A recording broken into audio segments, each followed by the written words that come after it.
Hey, 80% readiness rating. Now we're past the minimum. We did it. Commander? You said one of your ships had gone missing. Crashed, actually. I couldn't speak in front of the Krogan. Our ship went down on Tuchanka. Now they're pinned by an advanced guard of Reapers scouting the planet. What are your men doing there? I'm sorry. That's classified. But it's vital they be rescued. They must complete their original mission. It's a matter of galactic peace.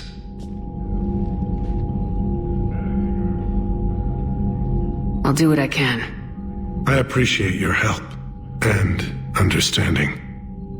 I understand this is a difficult time for you, Primarch, but Earth can't survive without reinforcements. Can I still count on your help? If the Krogan help us on Palaven, then I give you my word. How is it being the Primarch? Not what I imagined. The battle of all time is happening on Palaven, and I'm light years away. Oh, we've been through all this before. Whoops. This is not related to the conversation. That's not about the mission he just gave me. Your men that crashed on Tuchanka. How many are there? A platoon. You said their mission was a matter of galactic peace. Why? I'm sorry, Commander. As I said, it's highly classified. Look, if you want me to put my ass on the line, I need answers. I can't tell you. Please understand. The commander is Lieutenant Tarquin Victus. He'll be your contact. Victus? My son. I needed someone I could trust completely. The Solarian Dalatrass worries about what the Krogan will do once they're cured. How do you feel? It won't matter if we don't stop the Reapers, but I understand her doubts. The moon you found me on? That's where we made our last stand against the Krogan during the rebellions. They were that relentless. How did it turn out? The Krogan started using asteroids as weapons, directing them against our colonies. We had no choice. The genophage was our last resort. So yes, Krogan intentions after this war will be a serious concern, but I'd rather have a grateful ally than a resentful enemy. Reaching out to the Krogan for help must be difficult for you. We can't allow the mistakes of our past to cloud the future. Your race and mine were once enemies. The first contact war, as you call it. I was there, dodging shells fired by your navy. But look at us now, standing in a ship of Turian human design, working together. That's all. Of course, Commander. So that's a big deal. We kind of had to push him for it, but apparently it's his son that's stuck on Tuchanka. Also kind of a big deal that he's on Tuchanka. Not supposed to be there. So you can see why he wouldn't want to say it around Rex. Hell of a show down there on Surkesh. Just like the old days, Shepard. Right down to me pulling your ass out of the fire. I was the one with bullets flying at me. And I gave you the moral support to dodge them. Uh-huh. You said one of your squads is missing. They were scouting out the Rachni relay. We've heard rumors of trouble in the area. Rachni? Thought that might get your attention. I have a favor to ask. It's big. Don't tell me they're back. All I know for sure is our scouts went silent as soon as they arrived. I've got Aralak Company, my best unit, on standby. You give the word, and I'll meet you there. I'll see what I can do. Get on it, Shepard. What will you do after the genophage is cured? Once we deal with the Reapers, most Krogan will want to settle a score with the Turians and Solarians. I won't let them. That isn't our path forward. This time will be different. A lot of people will be relieved to hear that. No one wants to repeat history. They know we probably win this time. But war has never brought us anything except misery. It's time to focus on rebuilding. What's the situation back on Tuchanka? I'm still getting scattered reports of Reaper forces arriving. Something big is brewing. I won't let those things take Tuchanka. Not when we're about to cure the genophage. My people have had enough bad luck in our time. Back on Surkesh, it looked like the female Krogan could hold her own. Our females don't lack for spirit. For males, a good show of force sorts things out. But females like to talk about it. Then think about it. Then talk about it some more. No offense. Believe it or not, we sometimes have good ideas, Rex. You should try listening. Yeah, but our women have so many of them. So sometimes I pretend to listen and... Well, let's just say Krogan females have tempers too. How could there be trouble with the Rachni? They were all but extinct. The last queen promised to disappear forever or be destroyed. I know, I was there. I've got a bad feeling about this. It may not be Rachni, but maybe it is. Could be another invasion. If they're crawling out from under some rock, you know how bad it could get. We need to stop them. That's it for now, Rex. Let's get back to work. Anytime. And Shepard, I like what you've done with the Normandy. Got tired of always hanging around the cargo bay before. I still don't have a window like Liara does, but maybe that's because I don't kiss as well. No comment. Yeah. I miss this place. Wish I could knock some heads around with you, but duty calls. If the Solarian says my DNA's important, who am I to argue? Alright, we get to keep Rex around for a little while. That's always good. Because I just want characters like that around as much as possible, even if I don't get to take them on missions. The Rachni, though, that's a big deal. It'll be rather disappointing if, after buying their promises for 2 games, they turn out to be just as bad as the Elusive Man and just as two-faced. But maybe something else is wrong. Maybe they're indoctrinated, or maybe they're not even against us, and maybe we can recruit them once we go over there, like we have everywhere we've gone so far. We get new recruits for the war assets. That'd be good news too. The Solarians would have a base on their homeworld secured better. Nah, they were solid. Cerberus has Reaper tech. Compared to those upgrades, the Solarians might as well have been throwing rocks. That does not promise much for us. Commander, we've got new reports of Cerberus activity on Tuchanka. I've marked it on the galaxy map. Alright, Tuchanka. That place is a mess right now. ANN alert, new article on indoctrination. From Alliance News Network Information Partners. Thessia. Asari scientist Rana Thanoptis has died in custody, allegedly committing suicide after she was arrested for the murder of multiple Asari military officials. Prior to her death, investigators said Thanoptis spoke of voices in her head, which they believed to be indicative of her indoctrination. The voices foretold the ascension of the Asari, and told Thanoptis that anyone fighting the Reapers needed to die. Thanoptis worked on a top-secret project for former Spectre Saren Arterius several years ago, where she likely became indoctrinated.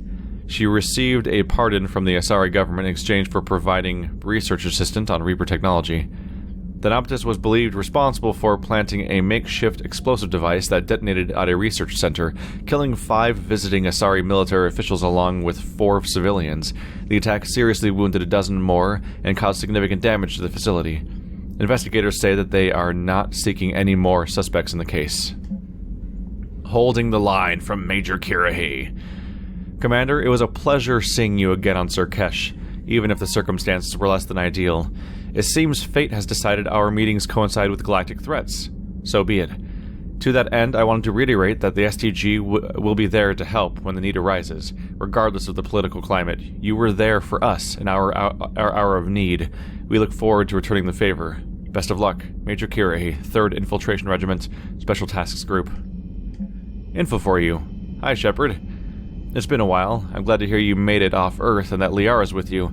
Getting off her old ship was the best thing we could have done. Can't tell you how sick I was of that cabin, and of tripping over that drone. I don't even know how it kept finding me in a ship that big, even after I turned off its tracking. I dug up some interesting information for you. Talk with Glyph and sort out the data. I hope it helps, Shepard. It's getting rough out there. Farron.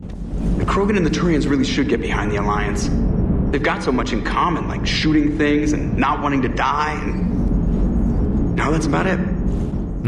Well, I mean, those two things are pretty good things to have in common during the Reaper invasion. Any new dialogue from you guys? It is good you came by. I have questions about the genophage.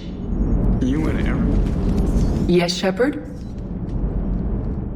Wait, I thought you had questions about the genophage. Where are your questions?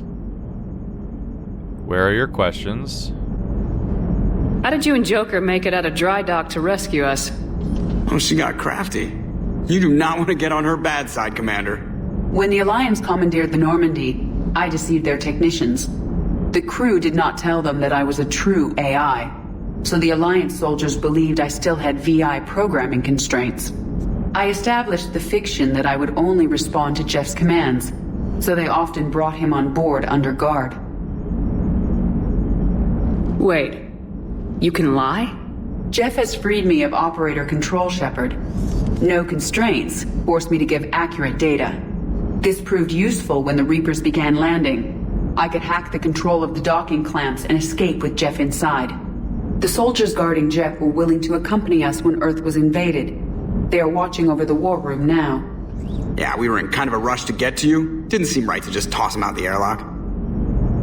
Does that body have any useful advantages? Very few.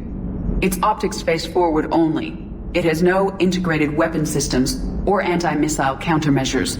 I meant in comparison to organic bodies, not the Normandy. Oh, I will reassess. The body is resistant to modern small arms fire and temperature extremes. Its balance and agility seem excellent.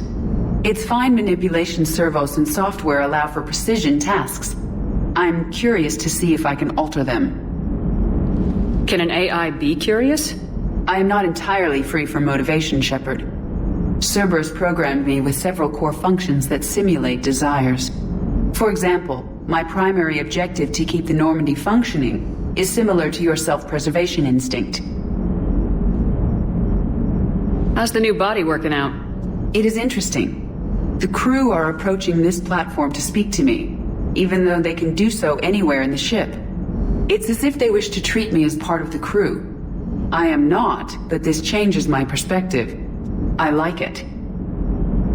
I didn't realize you had preferences. I do not precisely enjoy something as you do, but my programming contains priorities. Actions that fulfill those priorities creates positive feedback for me. I tell the organic crew that I like it. It is shorthand. Will all this new feedback be too distracting? Do not worry, Shepard. I only forget to recycle the Normandy's oxygen when I've discovered something truly interesting. That was a joke. You look like you're in the middle of something. I am adapting the infiltration and sabotage programs this body uses for handheld firearms. Why not download a firearms program from a security firm? Because she knows what she's doing. The fine motor control from the sabotage programs is more precise than standard mech software. It would be negligent of me not to exploit it to its fullest potential. So you're capable of making improvements on your own? Correct. The cyber warfare I was designed for is constantly evolving. Accordingly, I am programmed to seek out and assimilate new information. In organic terms, I want to learn. Carry on, Edie. Understood. If you wish to talk more, this body will be here. I'm getting the crew used to seeing me on the bridge. Noted. That's that's interesting. I'm thinking what her perspective is there, because from her perspective, it must seem like she's holding a marionette of a fake person and, like, just sort of jostling it around and acting, and, like, giving a little voice like, oh yes, I'm Edie, look at this little puppet over here. And then people are walking up to it and talking it like it's real, except like, if a person was holding up a puppet, you'd be, like, pretending to talk to the puppet, like, haha, I'm talking to the puppet. But people are talking to her puppet like it's a real person, because it's the physical, human-looking representation of her. But she still is this relatively large entity that is basically marionetting a body around and giving it a voice. So, bringing the Krogan to a war summit went well? You want me to invite the Batarians too? Or the Vorcha? Building alliances is the only way we stand a chance against the Reapers. Yeah, but the Krogan? I'd feel better if we had a tighter plan, like time travel or teaching the Reapers to love. Still, good to have Morden back. The bad guys shouldn't get the monopoly on mad scientists. You're right, it is good to have Morton back. Commander? And that's all we have for today. How about you? Morton sent me a nicely crafted message.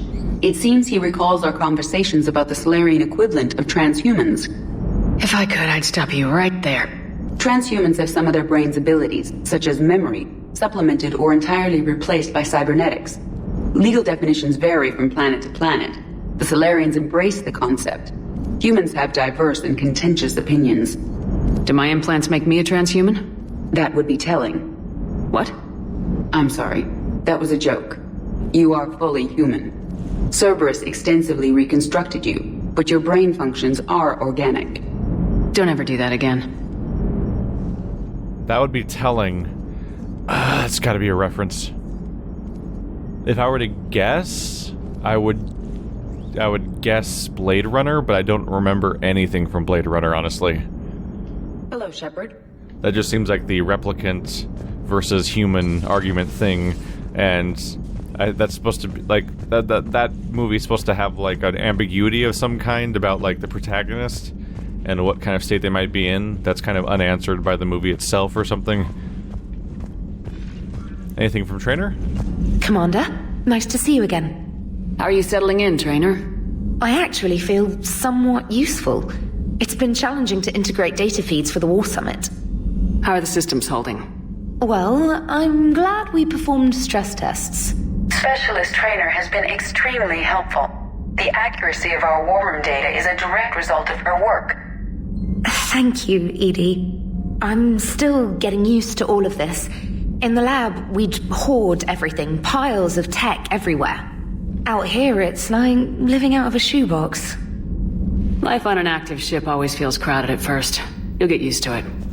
Oh, it's not a bad thing. I've got no problems getting cozy. This is wonderful. Back in the lab, we had to hoard because we had no budget.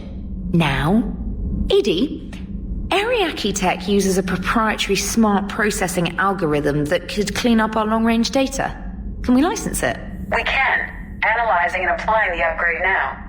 The algorithm should reduce long-range strategic combat data analysis time by 3%. Impressive. If it means getting the equipment I need, I can quite happily live out of a shoebox. I wonder how helpful Trainer is in this context.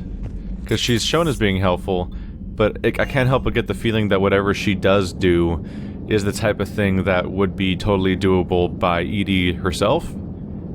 Surely Edie is incredibly faster and can get way more information and figure everything out way more easily, right? But perhaps Edie just isn't creative enough and doesn't know what to look for, and or even what to look for. You're positive you don't want to come over and talk? No, the gun battery is nice and quiet. If I throw down some rugs, it'll get downright cozy.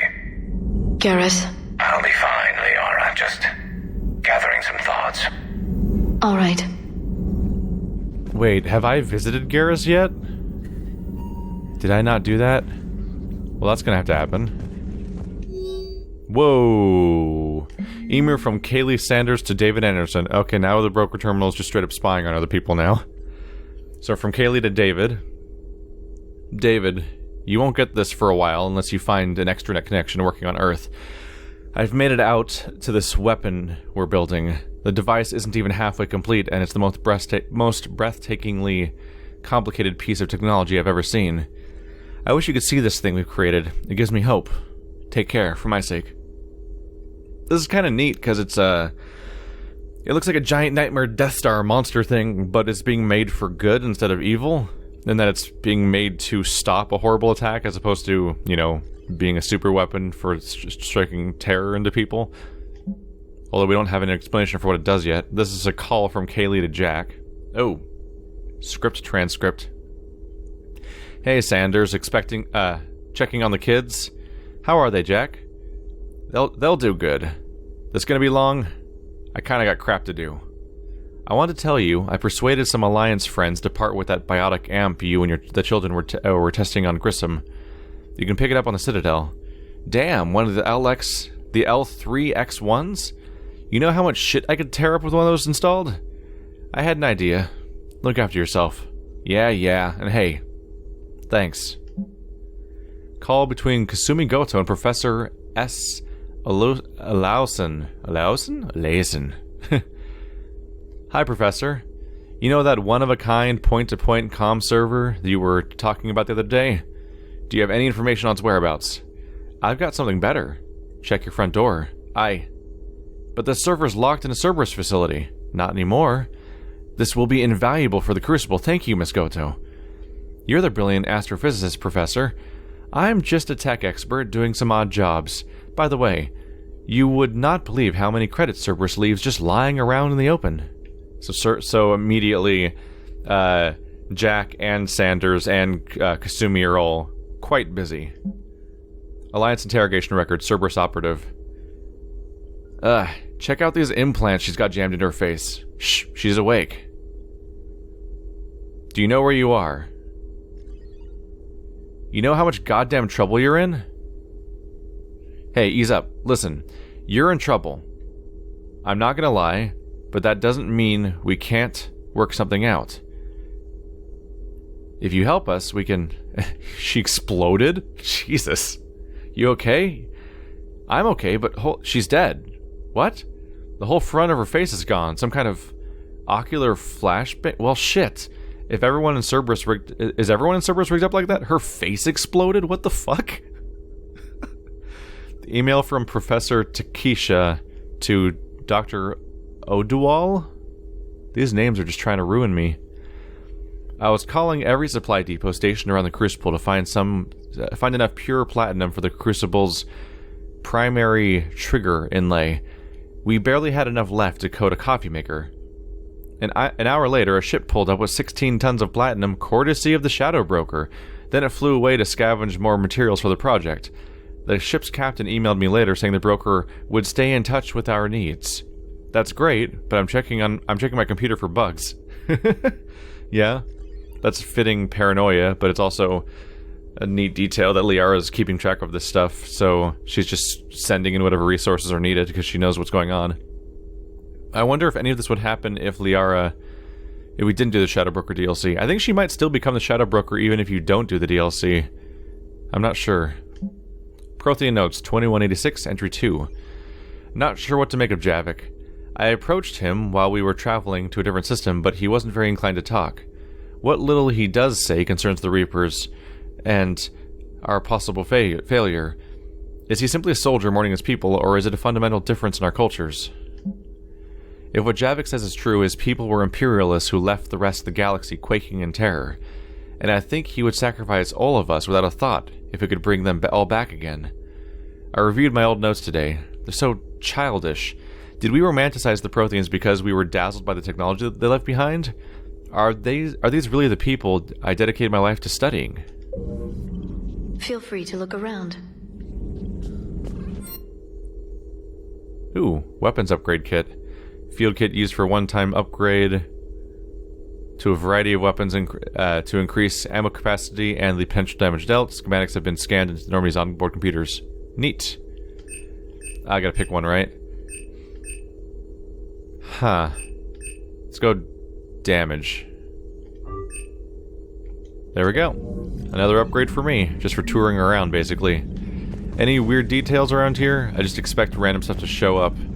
Even though I'm like intruding into her bedroom now. Whoopsie.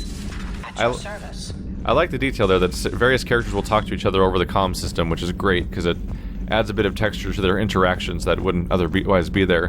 Because oftentimes it feels like everyone's just standing around waiting for Shepard to talk to them and otherwise won't go around. They expanded that a bit in the last game, letting people like argue with each other and stuff, but the direct comm system is also welcome. I thought Garrus was here in the gun battery. Ah, there he is. He moved slightly. Looks like you've settled in, Garrus. After what I've been through lately, calibrating a giant gun is a vacation. Gives me something to focus on. We're gonna need you for more than your aim. Oh, I'm ready for it. But I'm pretty sure we'll still need giant guns. And lots of them. Can't argue with that. Yeah, so, is this the part where we shake hands? Wasn't sure about the protocol on reunions, or if you even still felt the same way about me. The scars are starting to fade. I remember they drove you wild. But I can go out and get all new ones if it'll help. I haven't forgotten our time together. Well, I've been doing some more research on human customs. I didn't want... That's the protocol on reunions. The vids mentioned it might go something like that. I had hoped it would. I mean, I didn't know if... I can't promise how things will work out. Not with this war. But I missed you, Garrus. I thought about you a lot.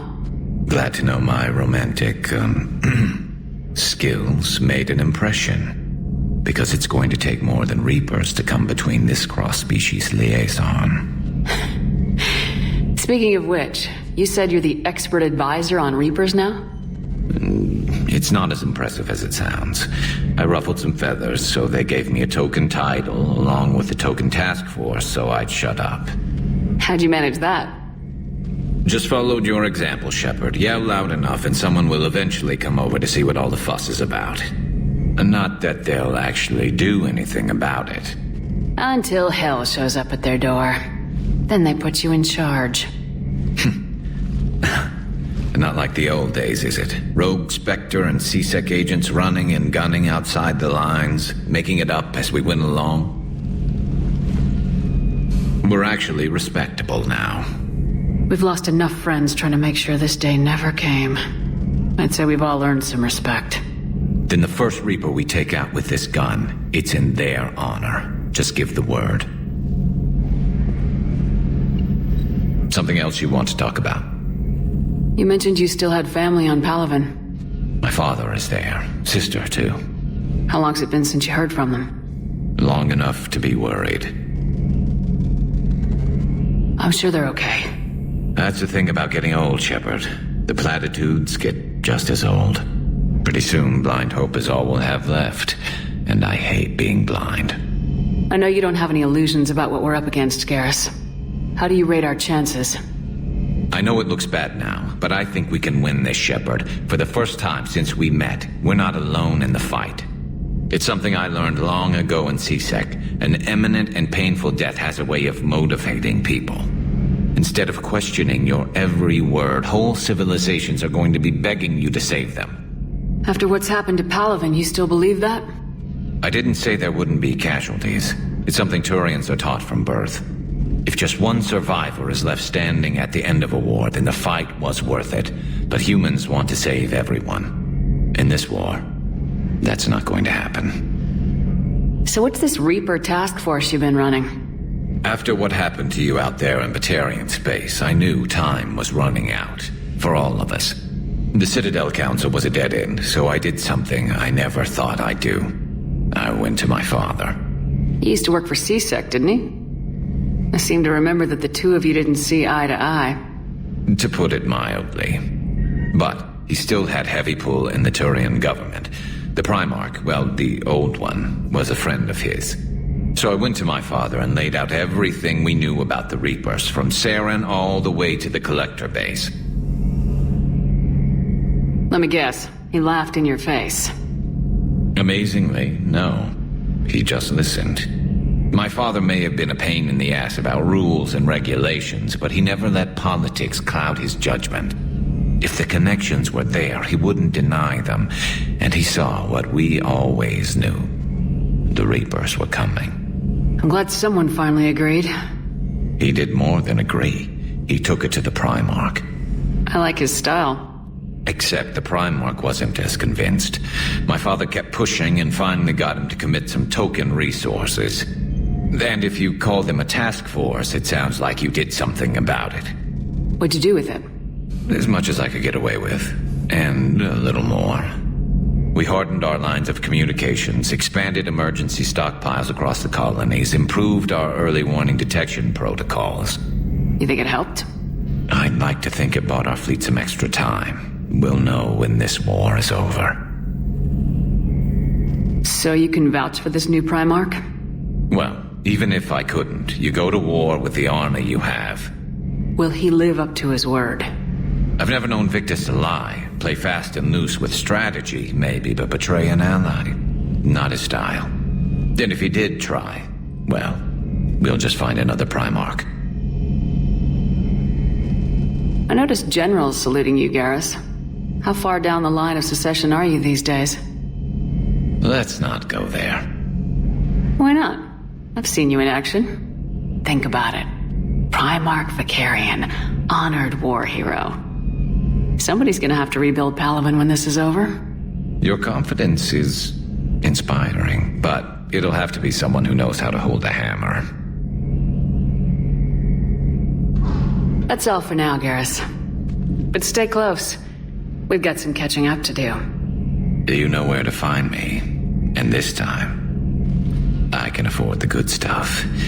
There are a few perks to being an expert Reaper advisor. Deal. Now, I'm sure somebody screwed up something down here. I want to get the old girl back in fighting shape. Shepard, they say female Krogan have a thing for guys with scars. So I've heard. I've got a few, myself. Here's hoping nobody's planning an arranged marriage to cement this deal. Though I guess we're at war with Cerberus now, huh? I've never actually seen a female Krogan. Seems like they're the real brains on Tuchanka. Good to see Morden's still alive and kicking, and still finding new ways to cause trouble. Maybe later.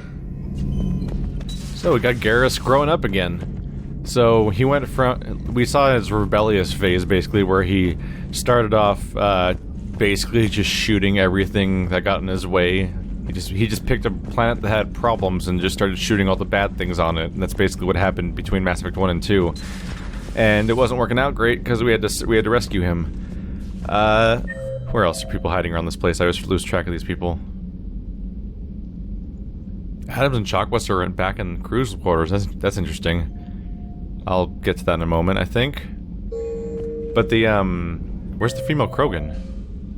Oh, in medical with, there's more than the female Krogan right over there, too. Gotta check in on that.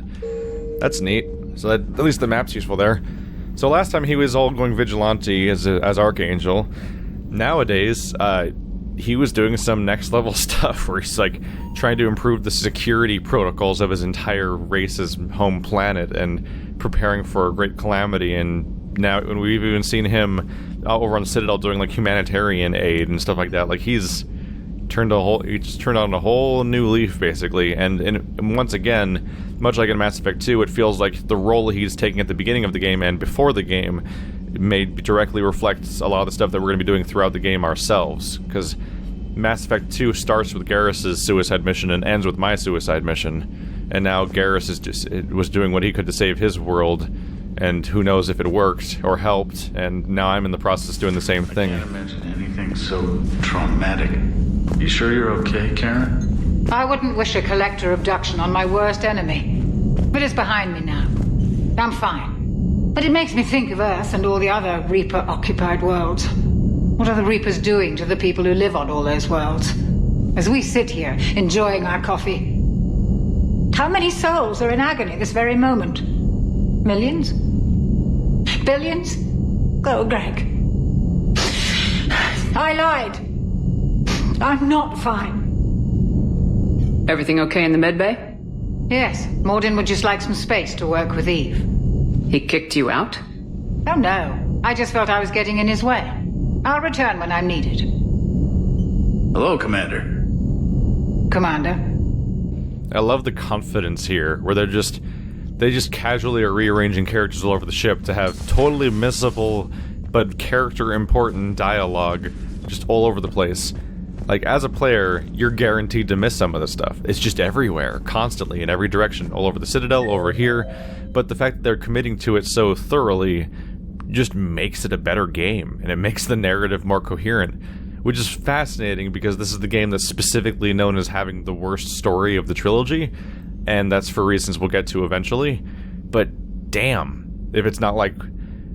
when you cut out those specific parts where problems arise, this game might be the most cohesive modern BioWare game, like in the post-KOTOR era, of what they try to make their games be. Like, they nailed it on a level that even Dragon Age Inquisition, I think, was a step back in some of these ways compared to this, although they did a lot right, too. Aware Krogan females find Scars attractive.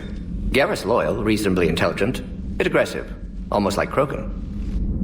For the third time, Doctor, I'm not interested. Ah, Shepard. We were just... Are you okay? I'm fine, Rex. You can relax. Can't be too careful, or put any faith in Solarian doctors. This one is different. Is he? What's that? Simple blood test. What kind? Kind that ends the genophage. Shepard, please. Distraction's counterproductive, also affecting comfort of patient. He was your inside source, Rex. You can trust him. Solarians have minds like a maze. You never know when they're leading you into a trap. Trap? Eve's release my doing. Would never have known about her if not for me. That was then. But she's out now. And if she gets hurt, I'll feel it. Understand. But my patient, my responsibility. Her welfare a priority. Will not allow her to be compromised by anyone. You got a quad, Doctor. Keep her safe. Our females have endured enough. Don't forget, still need your tissue sample. I'll be back. Common phobia. Fear of needles. Or Solarian doctors. Now have work to do. Prefer females of the species. Fitting, sure. Maybe with an inhibitor. No. Entire catalyzing process would fail. Severe neurological damage. Never mind. What are you talking about? Method to extract functional cure without killing you. Many variables. Your immune system compromised. Considering options. And you have to do it out loud? Yes. Auditory learner. Need to hear self think. Simulate conversation to promote new ideas. Maximize productivity. But you're talking about me dying. Oh, apologies. Medical details causing emotional distress. Hadn't considered effect on patient. No, it just means I can't sleep. Doing my best to keep you alive. Will avoid sensitive subjects. This is great. These interactions are great. I do wonder if they're not doing a check here. So, Rex has not yet given his tissue sample because he's probably either maybe he's afraid of needles, or maybe, as Shepard suggests, he is afraid of Solarian needles, which is not unfitting. I kind of wonder if they could have called in Dr. Chakwas to take the tissue sample, being a human doctor that may have even interacted with Rex in the past, although it's hard to say because I never saw Rex get hurt in the first game. And that would at least not involve a Solarian with a needle and being all up on Rex, which would probably make him feel a little better. I kind of wonder if they thought about that. I wonder if they were afraid to include Chakwas because it would be more work, because she could also... Wait, no. Now I'm trying to remember whether or not Chakwas can die. I know in the previous game you could have half your crew die, you could have your entire crew die except for Chakwas during the collector-based thing. I don't know if Chakwas can die, or if she's always the last remaining survivor, even in the worst-case scenario.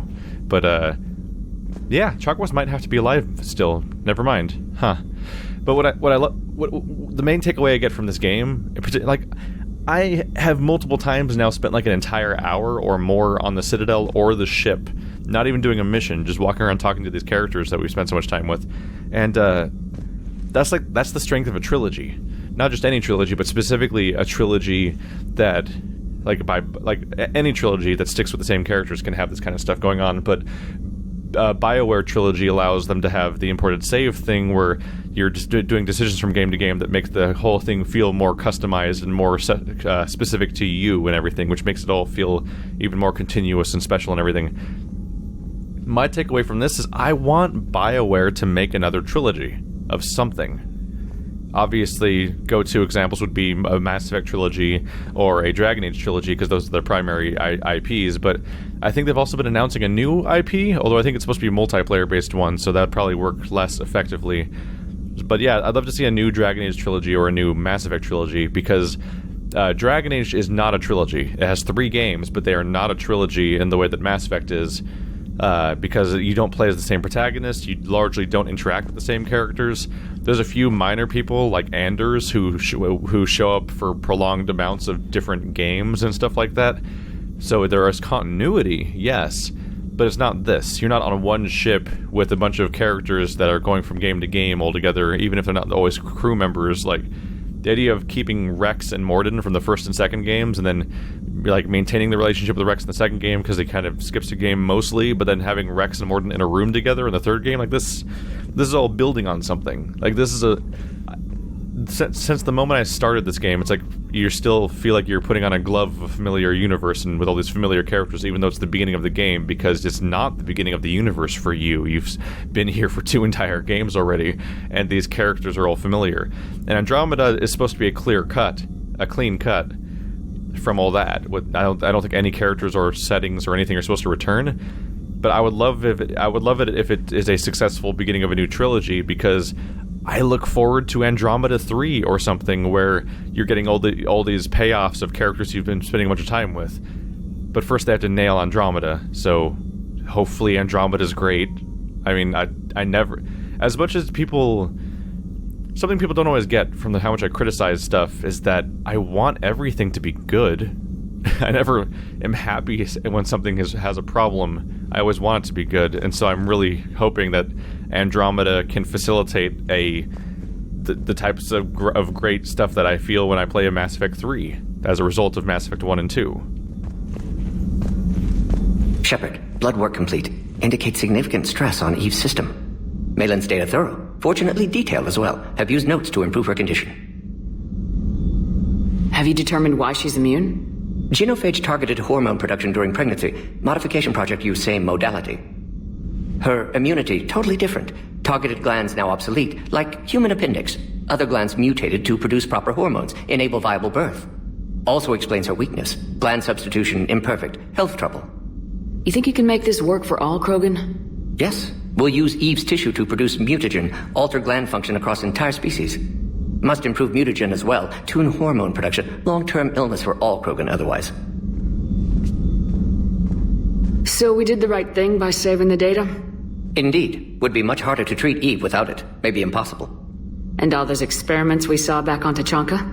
Monstrous, repulsive, but now with purpose. Victims didn't die for nothing. Any word on Malin himself? No. Ordered teams to search for him when trying to help Eve. Nothing so far. Large galaxy, lots of places to hide. Could already be dead for all we know.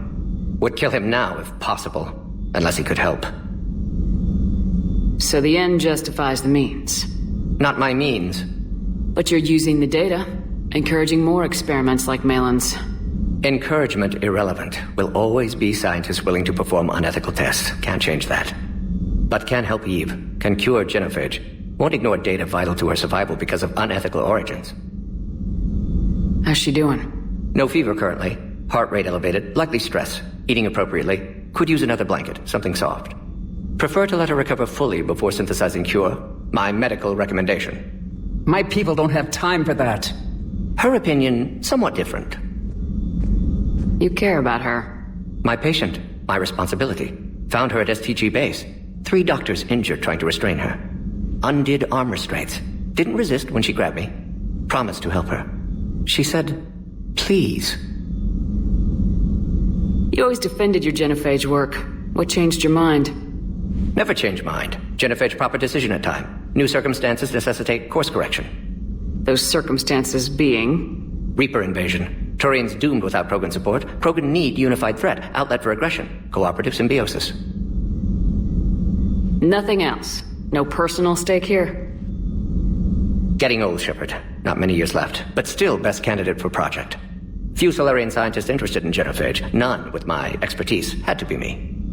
Someone else might have gotten it wrong. Possibly. Stakes too high for inexperience. But not about them. My work. My job to put it right. To prove I can. Nice talking with you, Morden. Thank you, Shepard. Glad to be back. You planning to stick around when this is over? Until Reaper's dealt with, at least. Then, not sure. Have made impact on Galaxy. Genophage modification, genophage cure, work against collectors, decisions, mistakes. Might go somewhere sunny, sit on beach, look at ocean, collect seashells. You go crazy inside an hour. Might run tests on the seashells.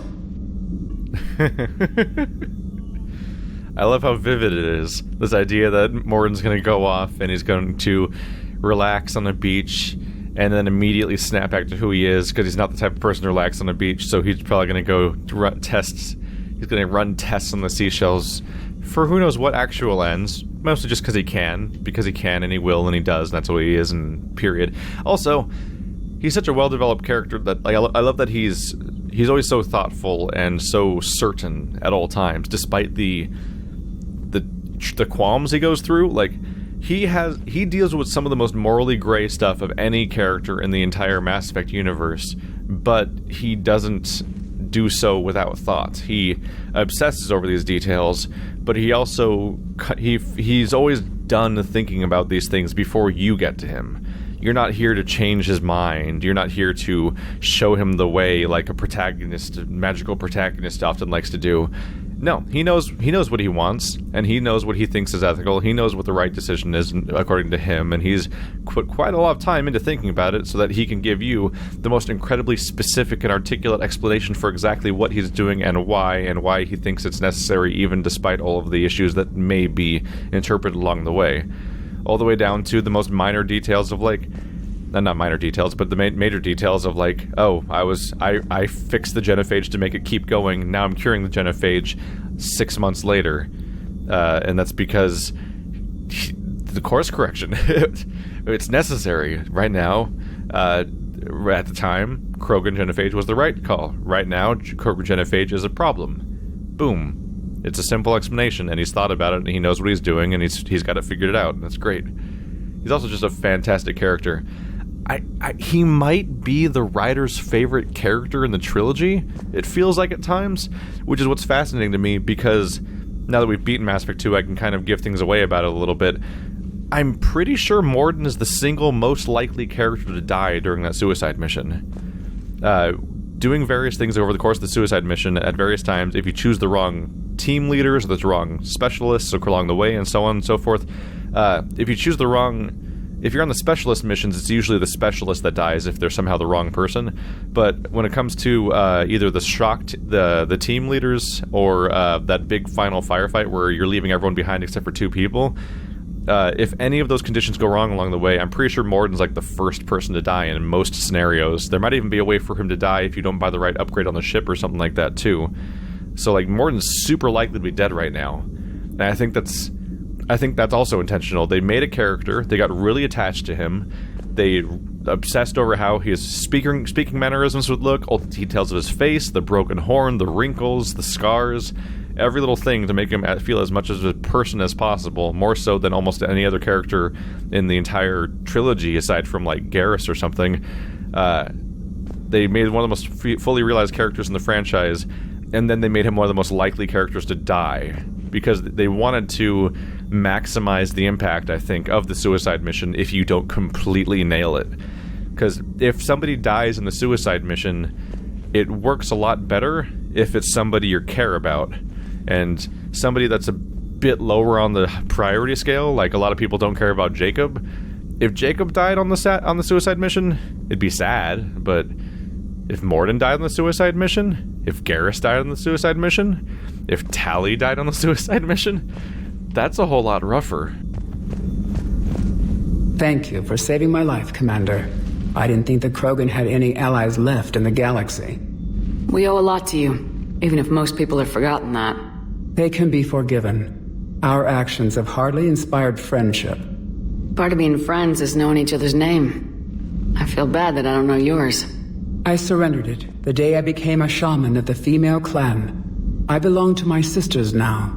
But perhaps one day, when this is over, you can know it. I didn't realize the Krogan had female shamans. Wisdom comes from pain, and the genophage has made us very wise. Rather than surrender to despair, a few of us chose to preserve the ancient ways. We safeguard our culture, our knowledge, our secrets. So when our children live again, the Krogan will flourish. How were you initiated?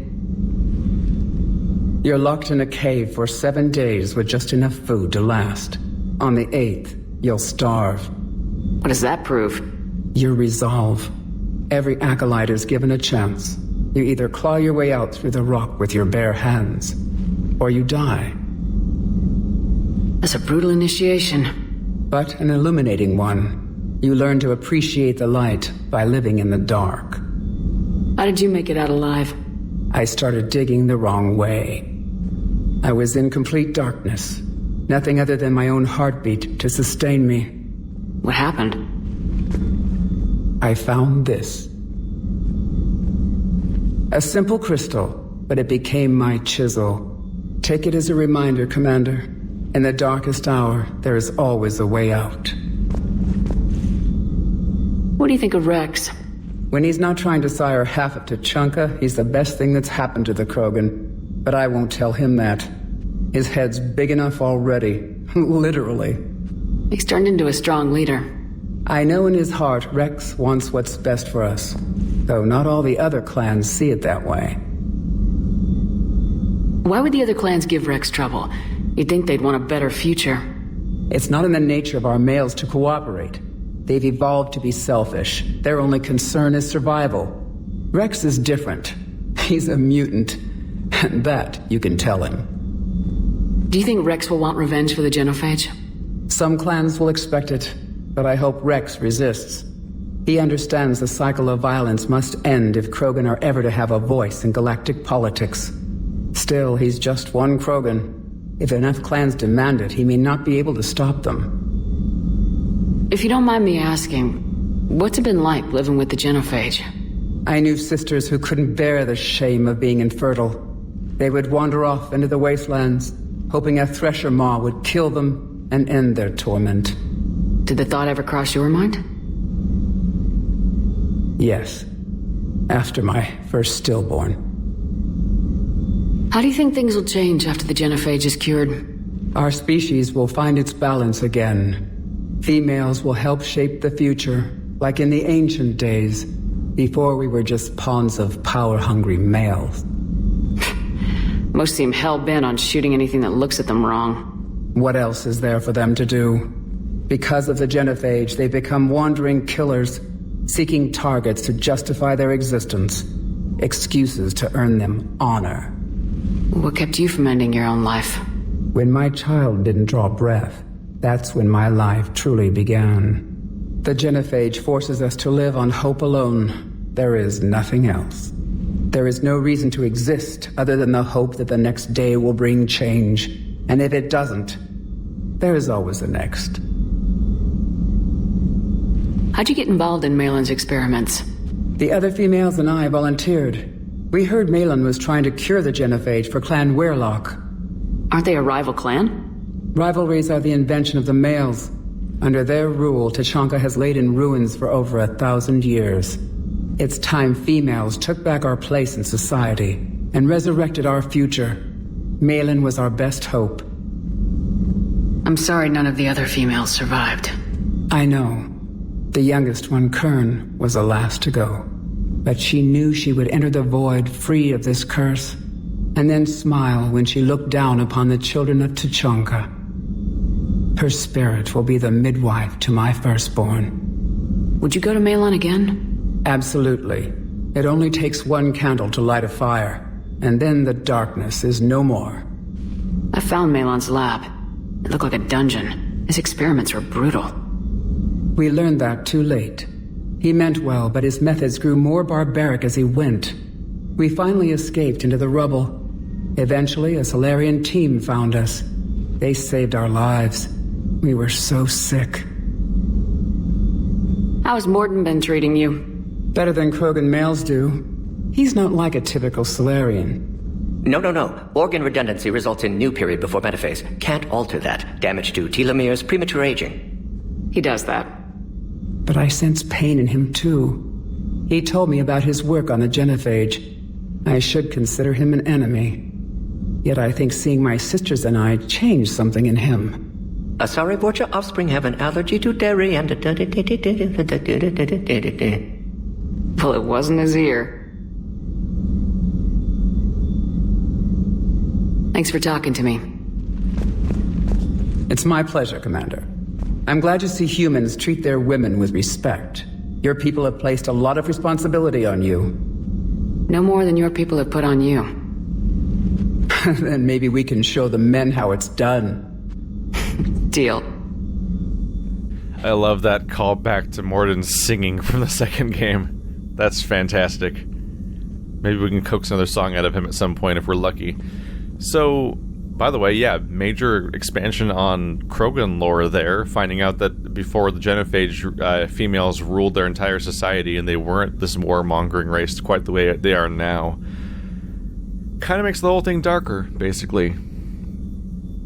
When they say the Genophage has destroyed their people, Rex isn't just saying the lack of humans, I mean, the lack of new births. They're talking about this nightmare where, like, the entire dynamic of power has shifted and their society has crumbled in ways that weren't immediately apparent because they had a structure, even if they were barbaric before on some level, probably. So that's immediately a big revelation there. I think this is part of the reason why we lack new crew members for the most part. At the moment we have Javik and we have Vega, and that's it. And Vega doesn't need to get that much screen time because he's just another human crew member being all human-y and stuff. Javik is actually a vector.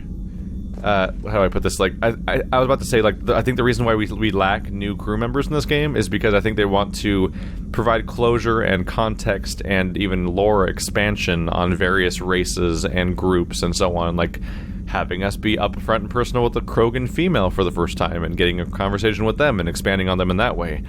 And in that way, it makes sense that all of our characters would be returning characters, minus Javik mainly. But Javik themselves is a Prothean, so even his existence in the game is just an excuse to further expand on Protheans here and there, or even subvert expectations of them, much like how, Javik serves the same role that Eve does, as a weird way of subverting your expectations of what this group was. So, and now we've had our expectations to alter twice now on the Protheans, because you automatically assume, due to lack of contradicting evidence when you hear about the Protheans, that they must have been some fantastic race of people that had, like, super technology and were really advanced and civilized and were clean and had everything figured out, but then got tragically taken down by I almost said Krogans, the Reapers. But then we find out that the collectors are now, the Protheans are now collectors, which is a bastardization of anything you would expect from them, but of course that's not what they originally were, but it's still... It messes with your head of what you might imagine of them. And then you get Javik, who is just this really rude, selfish, brutish, kind of awful soldier character that is all about racial supremacy and condescension and is just out for revenge, basically. And it keeps messing with you. And much like that, Eve contradicts what you have everything you've seen so far of the Krogan so far. And it leads to great interactions with characters like Rex. So having a lack of new characters lets them focus on old characters better while expanding on the lore and so much of their universe, and having fun stuff like how like Rex saying, yeah, but the females have so many ideas and they just keep going. Any more dialogue? Something else, Commander? Thanks for talking to me. It's my pleasure, Commander. Nope, just the investigation dialogue. I thought I might trigger like one of those, like, oh, it's press A on me a lot and random lines come out like some of the characters do. Morden? Shepard, how can I help? Nope, we have old school dialogue wheels for these two characters. Nice talking with you, Morden. We'll be here if you need me. I wonder if the temporary characters are more likely to do that than other ones, because Morden's not on the crew roster, so he's somebody that's here for story reasons. Banter, banter, banter. Have you seen Edie's new body? Oh, I knew this was coming. I just mean, it's an amazing work of engineering. Elastic titanium silicon polymers, ultra-light harmonic phased power cells. Mm-hmm. And if she ever accidentally walks into a wall, there's just so much padding. Ugh, I knew it. Wish I were a wall. You pretty much are, Kenneth. That's why I come by. That's what I was hoping for. Wow, went straight from boob joke about walking into walls to I wish I was a wall. An opinion piece. You don't like it? Don't download it. You're saying we don't need Terra Nova. Lose 1 colony, save 5. That's the math. You know what the Commander did for us? The colony? Yes. It was on a little thing called the news. You think you can fly on this ship, sit next to us at chow time, and then broadcast something like that? That's traitorous. Hey, it's just an opinion piece. You don't like it? Don't download it. You're saying we don't need Terra Nova. Lose 1 colony, save 5. Lose the piece or lose your spot on this ship, Allers. This is exactly what I was afraid of. Thanks, Commander.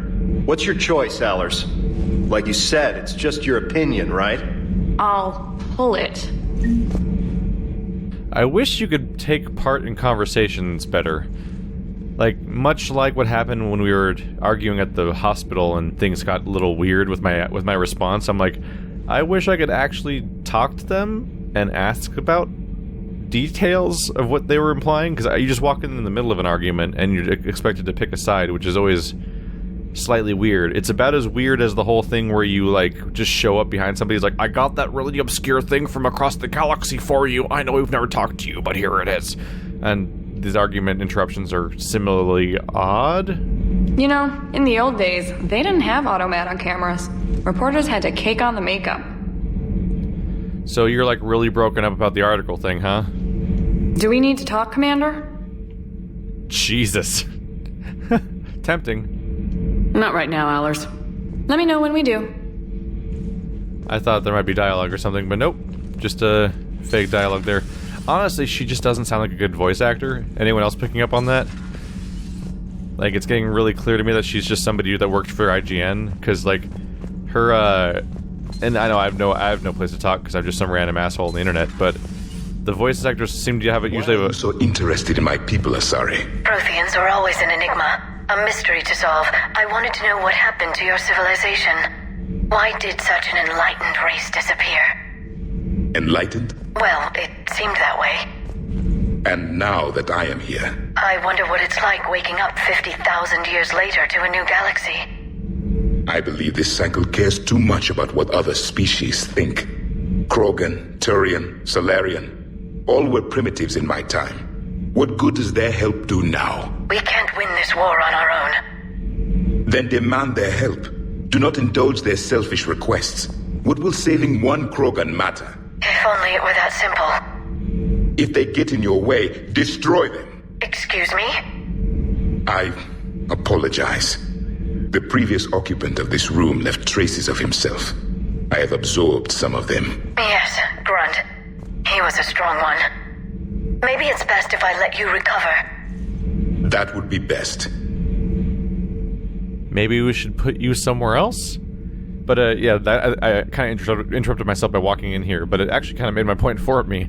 There's, like, a certain fidelity to professional voice actors that stands out a bit, and Diana Allers has, like, she just sounds like a normal person, down to, like, the part where her general speaking is kind of muddied in a way that, like, well, mine can be, by comparison.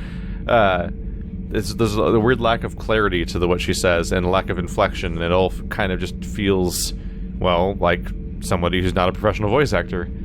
I question her entire inclusion, and I'm even tempted to kick her off the ship just so she stops showing up, but that would rob us of scenes that might get interesting sooner or later. I genuinely don't remember. Yeah, Javik, can we, like, move you somewhere? Anywhere else? Like, anywhere else? What if you put you... Well, we don't... Wow, this is a bad place to put you, by the way. This whole floor is bad for Javik to be on. So he's in Grunt's room. Across the path is Zaid's room, and below this is Jack's room. He's on the deck with the 3 most violent people of our previous group. Can I put him in, like, Morden's old room? Or, like... maybe hang out next to behind Medbay with some adjacency to, like, Chakwas or something. Hell, even maybe, like, hey, Jacob was pretty chill. Maybe a little bit of that? No? Yeah, let's have him incorporate a little bit of Grunt personality. What could go wrong? Did I mention Solarians used to lick their eyes? How far they have come. The Morden Solarian asked if he could dissect me. I approved, but only if he could defeat me in combat first. His reply was, problematic. Then he left. I do not understand that one. God damn it, I love Morden. This Cerberus. I do not understand why your own kind would oppose you. They will bleed the same as everyone if the Reapers are not stopped. When the game points out the part where the story doesn't always completely make sense, it doesn't make it not that anymore. It's like being self-aware of what might be a plot hole a little bit doesn't undo it. The Rex Krogan offered me a job. He said whenever I tired of the easy life of luxury on the Normandy, he would give me something real to shoot at. Yes. Yes. I think that's that. Any update with this guy? Nope. Spinny chip thing is still hanging out, doing its thing. I'm trying to remember the explanation for Cerberus' behavior. I remember some of it, and I'm not going to talk about it, obviously, but, I feel like even in the end, the explanation wasn't entirely satisfying as to how... just the sheer number of people opposing us as a part of that organization. It's rough to explain. Where are you? Oh, he's over there. I'm like, he's not in his spot. Gotta get used to characters moving around now. Everything okay with the shuttle? Just double checking the inertia dampener coils. Can be twitchy in these UT-47s. But don't worry, this bird's been rock solid. I always see you down here working your ass off. Ever take any downtime? I get my sleep, Commander. Flying tired is nearly worse than flying drunk. What about your waking hours? Any R&R? I need to keep myself busy. Otherwise, well, too much time to think. I appreciate your dedication. Good work, Lieutenant. Thank you, Commander. You can count on me. So, before this war, you must have done something to relax. Sure. I remember back when the Hawking was based out of Arcturus and I was just a fighter jock. There was this observation deck overlooking the main flight paths. You could watch every ship taxi in and out. When I was alone, I'd turn off the auditory emulators and just watch them drift by in silence. You know, there are views like that on the Citadel. Next time we're there, you should take some shore leave. Clear your head. I don't know. Maybe. Take some time off on the Citadel, Steve. As a favor to me. If you put it that way, how can I say no? You can't. Commander, I feel terrible about leaving you on Grissom Academy like that. I did order you to leave. Yeah, doesn't make me feel any better. I'm just glad it all worked out. Sir Kesh certainly offered me a new experience. What do you mean? Normally I'm not one to fly co-pilot, but when an 800-pound Krogan requests to take control of your shuttle, you comply. Probably wise. Just one more diagnostic suite. It's funny thinking back, when I started my Mass Effect 1 playthrough a couple months ago, one of the first comments I got was suggesting that I skip or avoid the majority of the dialogue for, you know, all those audience members that already know what happens. And I'm like, just thinking about how this entire episode wouldn't exist if I followed that kind of advice. That Primarch's got some real cojones. Well, we need him. Wonder what the hell Cerberus was up to on Sir Kesh. I hear we're headed to Tuchanka. Would love to see how things turn out. I'm just saying. Rex is a badass. I bet he's got some real interesting stories to tell. More than something else. His mouth moves faster than a frog on a hot rock in the middle of summer. That Jack is a mean SOB. But kind of hot. If you like that sort of thing. So, Anderson and Sanders. That's quite a couple. Huh. My dad's last name is Sanders. No relation. Hey. It's one of those things where, like, it's worth pointing out that, like, the story kind of is the gameplay, and also the kind of the point of the Mass Effect series. So, like, skipping over it is such a weird mistake, even if you're familiar with it, because you're skipping the more interesting part of the game to oftentimes skip to what might be a less interesting part of the game, because you're kind of just doing the same fight over and over again for a lot of the games. This one has the most variety out of the entire trilogy, but it's still clearly not the best part of the game, at the very least. Also, sorry, twice this episode I've skipped a dialogue point because I heard a pause, and the subtitle was over, and there was a pause, and I'm like, alright, press A for the new one to come up, and then right when I'm hitting A, the previous one loads, I'm like, oh no, he had more to say. One of the perks of having proper, like, fixed camera angle dialogue, as opposed to walking around in third person and tapping A on people, is that you can tell, you don't have to worry about interrupting dialogue, because you just pick the next dialogue option and it just queues up for after people finish talking. And it's why it's nice to have that instead of this from time to time, but I do appreciate the extra dialogue you get from it. Also, just to rewind a bit, to the Garrus kiss, I'm just wondering if somebody at BioWare thinks that all of the kisses in their games look good or something. I've been kind of fascinated by that, because they look terrible every single time, but they never get better in any of these games. I don't expect the 3D models of characters to mesh well with each other, especially since in pretty much every single case, one of them's a character creator character, so that really screws with their ability to do it. Just change the camera angle. You can make it look so much better by not having the worst possible camera angle. And what's weird is it's not like they just do a kissing animation at a fixed camera angle or anything. The camera cuts to a specific angle during the kiss, every time anyone kisses in any video game in this franchise, or even Dragon Age and stuff. And it always looks weird. And I can't help but think, like, all you have to do is turn it at a camera angle where you can't see the lips touching skin or anything, because then you can't tell how awkwardly things are not actually touching or phasing through each other, or the part where it just looks like you're taking two globes and mashing them together. But more than anything, take the camera further away. If you take the camera further away during the kiss, then you get like this you get this distance that sort of you can frame the scene interestingly so that it looks good for the eye, but also at a distance you can't tell how awkward 3D character models are mashed up against each other. I don't know. I would say learn from their mistakes, but this is the third game in the trilogy where they keep having awkward kissing, and they also have a side franchise where they also keep doing awkward kissing.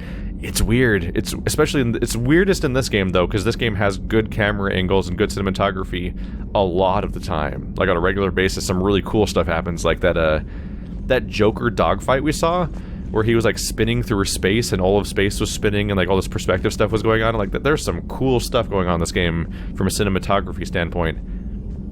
I guess they don't know how to do a romance scene. Huh.